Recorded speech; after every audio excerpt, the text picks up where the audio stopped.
I can't remember how I started supporting Manchester United. Probably it was my dad who was watching English Premier League games. And I mean, he has never been to England, so it's crazy how he started supporting Man United. But yeah, I'm right outside the Manchester United Stadium, and I'm going to be taking you inside where we're going to check out the museum, and we'll also do like a tour of the stadium. So basically, join me right now as we explore the theater of dreams. I mean, even though nowadays it seems like the dream is not going so well because they've been on such a losing streak, but I mean, it's an amazing, amazing place. So yeah, join me while we watch a game maybe tomorrow. Let us start with the store. Let's go in, check out what they're selling in.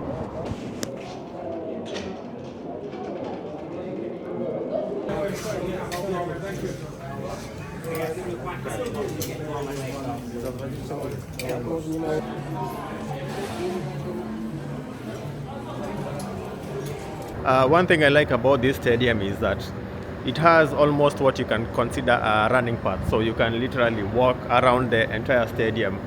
And I'm guessing these are the gates. So where the numbers are written, N46, N44, I'm guessing those are the gates. I can see Manchester Suite VIP somewhere there.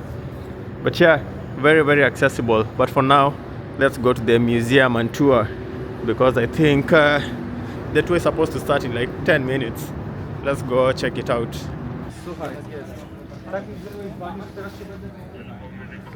Okay, so it's at that point that I realized I cannot continue to shoot the video at the stadium because the guys there are kind of very strict with not wanting any of their stuff to be photographed or to be videoed. Therefore, I immediately realized it's going to be challenging to, record a video while doing the tour.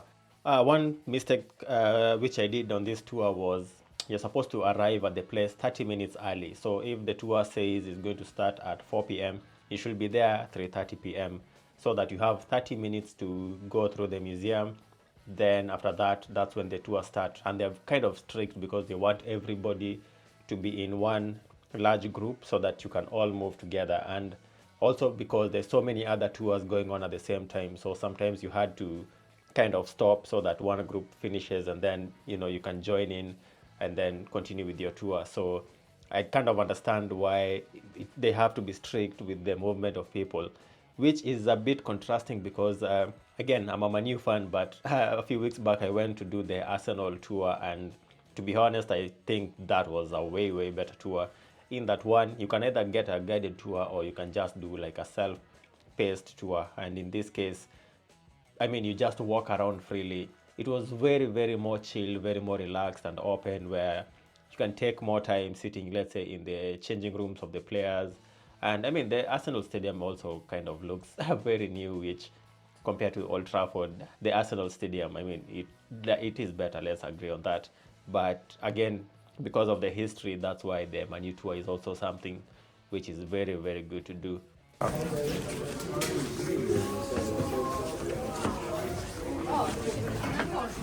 Since I missed the museum section, I didn't even record anything because now at that point we were literally being rushed through so that we can catch up with the group before they start the tour. And again, it's a guided tour, so there's two guides who kind of explained everything, all the history about the stadium, showing all the different quirks and features of the stadium. So it's very detailed, it's very good, and I'd say you also get to see the pitch more often. Again, this is only in contrast to the Arsenal tour, which I've done before. And in that tour, I'd say we only saw the stadium twice. I mean, the football pitch itself. While in this Man U tour, I think we saw the stadium 4 different sections. Not sure where you're sitting. Bill or myself know. I'll happily tell you. Are you okay, Michaela? Yeah, I'm all right. You are sat in the Sir Alex Ferguson stand. This is the biggest. There are 3 tiers to this stand here. We've got over 25,000 seats here. 1970s. Now we've got 4 electronic scoreboards in each of the 4 corners of the stadium. What we don't have here, though. And so we proceeded to where the changing rooms were, and it is the actual changing rooms of the players. So it was kind of surreal being there, knowing very well that the next day those players will also be in the same room, getting ready for their next game. So that's where they'll go, see some strategy.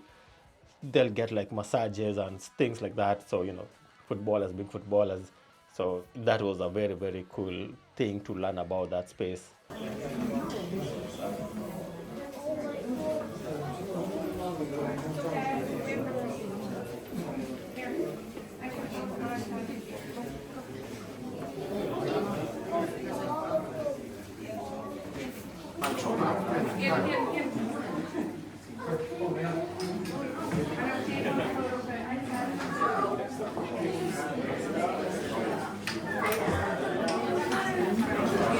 And after that, we moved on to another section where now we could see the football ground itself. And again, like I said, you could see the football ground from different angles. So I'm just going to show you like several videos on this, how it looks, which, yeah, I think for me, this is what made it worth it, being able to go for that stadium tour.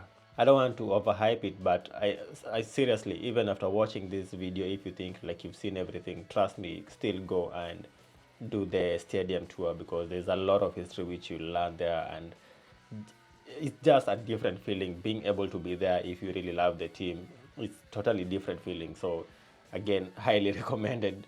I mean, at this point someone might think I'm being sponsored by Manu. Yeah, they're not sponsoring me.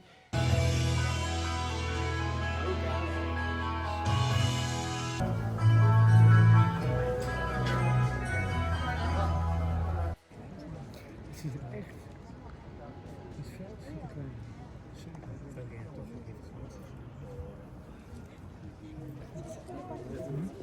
Our pre-sold season tickets. If you look around, on your way up here, you're going to see lots of seats on this section here, with people's little name tags underneath them. On the name tag it says Platinum Season Ticket Holder and the ticket holder's name. Look around. The total cost of the tour, including the museum, I think it was like £36, which I'd say it's maybe a bit pricey, but for what you get, personally, I'd say it's worth it. It's unfortunate I didn't do that museum. Therefore, I feel there's a part of me that feels like one day I should go back there and do that museum. So I don't know if they are going to allow that, because I couldn't see that on their website, if they can allow you to just access the museum without doing the full tour. But if there is that package, I think I'll go do that, because I'd like to see the history of the team, since it's one of the oldest football teams, I think, in the world. Moving on, then it was match day, and the anticipation for this was crazy. I mean, it was an easy day because the game was at 4:30 p.m. Therefore, I wasn't like in a rush to get there, since I had traveled from Scotland down to England the previous day. Therefore, I had a lot of time to just explore the area. Then the next day, morning hours, you could see a lot of guys wearing the Manu t-shirts all around. There was so many vendors selling like, scarves, selling hats, selling all kind of things.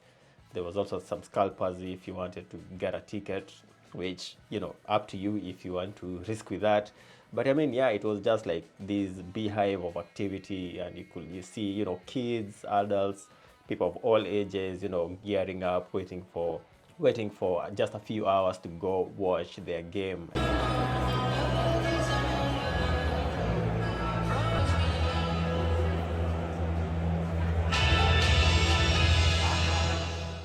And then when it came to time, I think I got to the security maybe 4:10 p.m. And within, I'd say, less than 10 minutes, I was through, because you just need to scan your ticket, and then you get to go through the stencil, and up you go the stairs. And this is where now I'd say I found, I don't know if it's cultural, or I don't know how to describe these differences. For example, one, obviously you're not allowed to go with like, any bottles to the stadium. Then once you through the security and you've scanned your ticket and you've gone all the way up where I was going to sit, there's a section where there is food stuff which you can buy, drinks and all kind of things, hot dogs, you can buy that. But then you cannot go with an alcohol drink to the seats. So where, I don't know how best to describe this, but there's a section where it's just like food stalls, and then there's a small gate, and then now that's where the seating is. I hope you get the picture.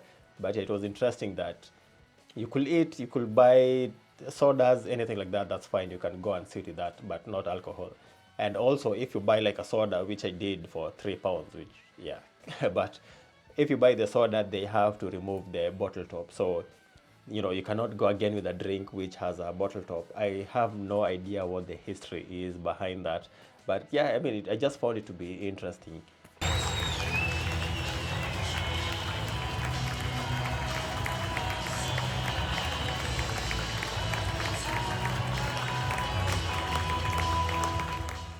But then, yeah, people sat down. There was a chants going on. People were being excited.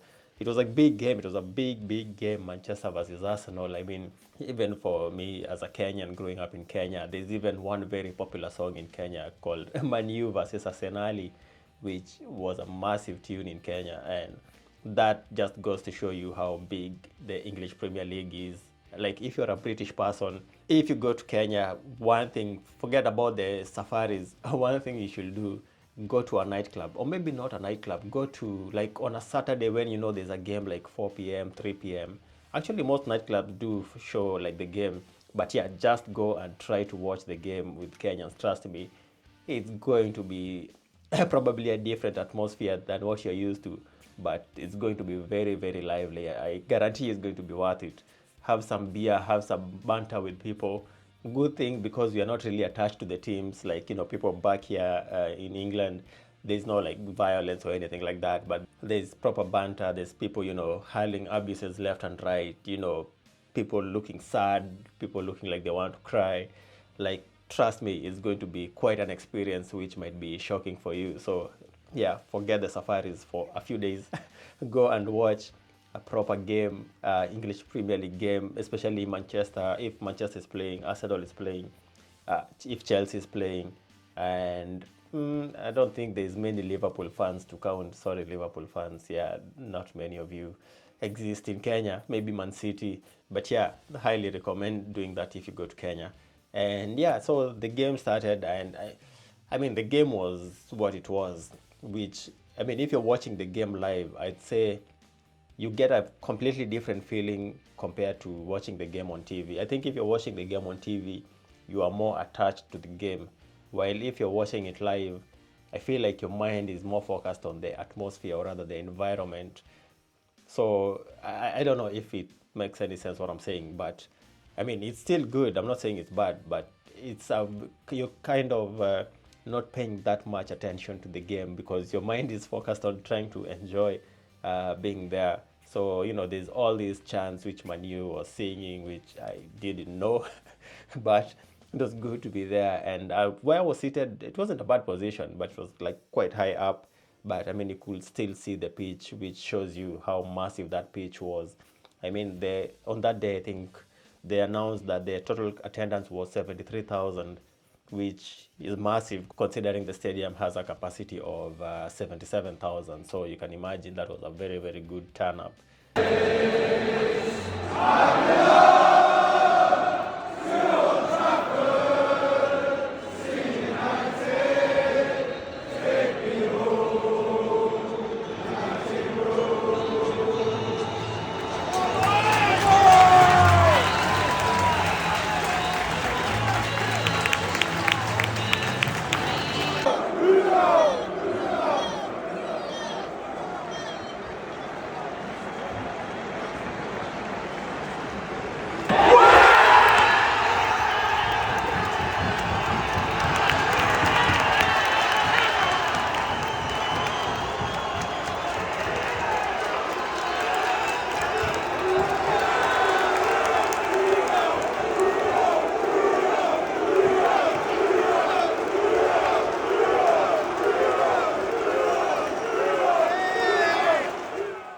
And yeah, the game ended up being a 1-1 draw, which, yeah, I mean, Manchester hasn't been doing great, to be honest, for a while now, while Arsenal is Arsenal. Come on, let's face it, Arsenal will always be kind of almost there, almost winning that league, almost, but it seems they just never get to grasp that cup. So, sorry, Arsenal, but yeah, maybe, as you always say, next season is your season.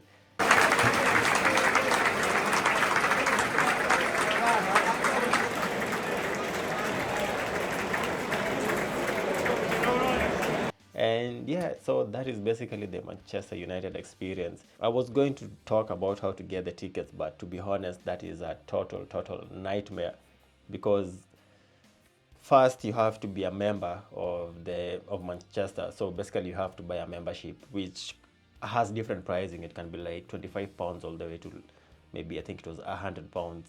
Then after being a member, it's really hard to get the ticket. So unless you know someone who has a ticket, who is maybe a lifetime member or who bought the season tickets, then they can legally transfer the ticket to you. I mean, I don't want to get to talk about a lot about the tickets because it's a whole kind of a mess, to be honest. I mean, I've recently bought tickets to watch the F1, and that was straightforward, very easy. Go to the website, create an account, go to the event you want to buy the ticket, search for the ticket you want, the stand, purchase, done. While for Man U, you have to buy the membership. After buying the membership, it's not guaranteed that you're going to get the ticket, because I think they release the tickets in waves, and also there's people who've bought season tickets, which is like more than half of the people who buy tickets. So it's to be honest, it's a whole mess which I wasn't really pleased with. But there's other ways of getting tickets which I'm not going to recommend. But yeah, you can try them. If you lose money, I'm sorry. So yeah, that was the Manchester United versus Arsenal experience. Until then, see you next time.